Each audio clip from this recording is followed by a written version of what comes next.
विपक्ष को भी अपनी शिकायत, अपने मुद्दे अपने प्रधानमंत्री के समक्ष, अपनी आलोचना अपने गृह मंत्री के समक्ष रखनी होगी। सर, आज कश्मीर का कोई नहीं है इस सदन में। उन्होंने बड़ा ग्रॉस स्टेटमेंट किया है कि कश्मीर का इस सदन में कोई नहीं है। वो अपने बारे में कह सकते हैं, हमारे बारे में क्यों कह रहे? हम तो सदैव कश्मीर के हैं। इस देश का कश्मीर से लेकर कन्याकुमारी और द्वारका से लेकर नॉर्थ ईस्ट तक हर व्यक्ति का कश्मीर है और हर कश्मीरी का देश है। कि खामोशी शांति का पर्याय नहीं होती है। शांति के लिए न्याय चाहिए, वो उतना ही कश्मीर के लिए दुरुस्त है जितना मणिपुर के लिए। प्रोफेसर मनोज कुमार झा। शुक्रिया सर, आपका बहुत बहुत धन्यवाद। माननीय सभापति महोदय, संसदीय कार्यकाल में कुछ ऐसे क्षण आते हैं जब ये नहीं कह सकता कि मैं इसका सपोर्ट कर रहा हूँ या मैं इसका विरोध कर रहा हूँ।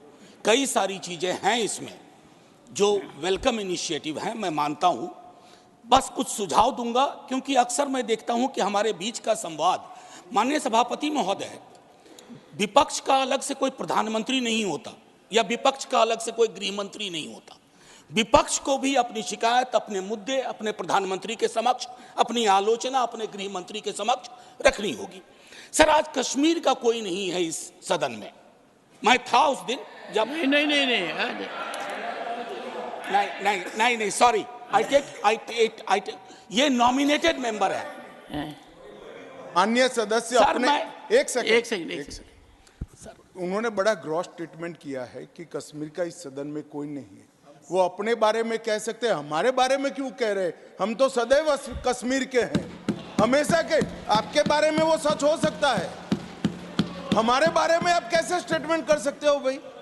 आप कह दो मैं कश्मीर का नहीं हूं, कश्मीर के लिए नहीं हूं, मगर मैं इस देश का कश्मीर से लेकर कन्याकुमारी और द्वारका से लेकर नॉर्थ ईस्ट तक हर व्यक्ति का कश्मीर है और हर कश्मीरी का देश है।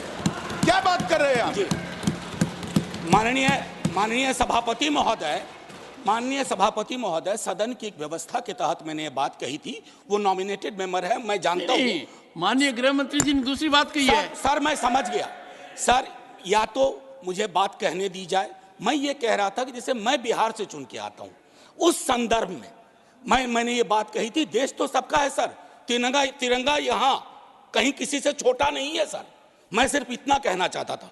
माननीय सभापति महोदय, इसमें बहुत अच्छी चीजें, जैसा मैंने शुरू में ही कहा कि विरोध के लिए विरोध करूं ये उचित नहीं है। माननीय सभापति महोदय, महत्वपूर्ण है कि जब हम ये कहते हैं कि ये नॉमिनेशन होंगे, पहले तो मैं तारीफ करूं कि अंडर प्रिविलेज्ड के बदले एक शब्द जो कि कॉन्स्टिट्यूशनली वैलिड टर्म है, अदर बैकवर्ड क्लासेस, आपने उसका इस्तेमाल किया है, तारीफ के काबिल।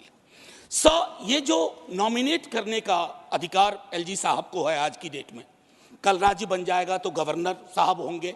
क्या ये स्टेट असेंबली को डेलीगेट नहीं होना चाहिए? और अगर करना चाहें तो on the aid and advice of, ये व्यवस्था मैं समझता हूं कि होनी चाहिए थी। तारतम्य थोड़ा टूटा है, लेकिन फिर भी मैं अपनी बात कहूं। आरक्षण को लेकर के भी हम पीस मील में करते हैं। हर सत्र में मैं देखता हूं कुछ बिल आते हैं। एक समेकित योजना पूरे देश के संदर्भ में हमें इसके लिए बनाने की आवश्यकता है, वो बहुत बेहतर होगा। आज 370 पे फैसला आया और सदन की जिम्मेदारी आज बढ़ गई है। उस फैसले के बाद सरकार की जिम्मेदारी बढ़ गई है। मैं मानता हूं इतिहास, आपने यहां एक फैसला लिया था, तब संसद वहां थी सर। ये लगभग घिस चुका था, हम भी जानते हैं, लेकिन एक मनोवैज्ञानिक पहलू था। मैं आग्रह करूंगा सरकार से कि उस साइकोलॉजिकल हीलिंग की भी कोशिश होनी चाहिए, और ये हीलिंग हो सकती है सर। मैंने कहा ना कि हिंदुस्तान का मिजाज महासागर वाला है, इसको बस तालाब ना बनाया जाए, महासागर अपने अंदर सब समाहित कर लेगा।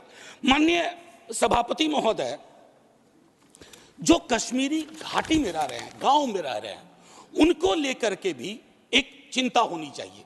बाहर हैं, उनकी चिंताएं वाकिफ है।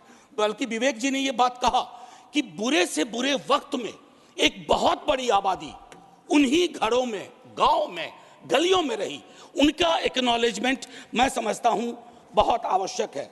माननीय सभापति महोदय, अंबेडकर साहब कहते थे कोऑपरेटिव फेडरलिज्म, माननीय प्रधानमंत्री जी भी कई बार उसको दोहराते हैं। सर कोऑपरेटिव फेडरलिज्म के नजरिए से देखेंगे ना तो हैंड होल्डिंग की जरूरत होती है। मैं जानता हूं कि दिल्ली की आइडिया ऑफ नॉर्मैलिटी और घाटी या जम्मू या लद्दाख की आइडिया ऑफ नॉर्मैलिटी में फर्क है सर। अभी पिछले दिनों हमारे कई बीजेपी के साथी कह रहे थे कि चुनाव परिणाम संतुष्टि का परिचायक है। फिर तो लद्दाख में भी एक चुनाव हुआ था सर बस 1 मिनट लूंगा चूंकि आपने पहले कहा था। सर एक आखिरी चीज कहूंगा कि पत्रकार, विद्यार्थी, शिक्षक सरकार की आलोचना करें, उसको देश की आलोचना ना माना जाए। ये फर्क मिटता सा जा रहा है, ये कश्मीर के संदर्भ में नहीं, बाहर भी। दूसरी चीज सर, दूसरे राज्यों में जो कश्मीर के छात्र रहते हैं उनको एक प्रोटेक्शन दीजिए।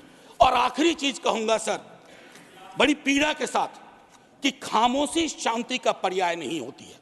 शांति के लिए न्याय चाहिए, वो उतना ही कश्मीर के लिए दुरुस्त है जितना मणिपुर के लिए। जय हिंद सर।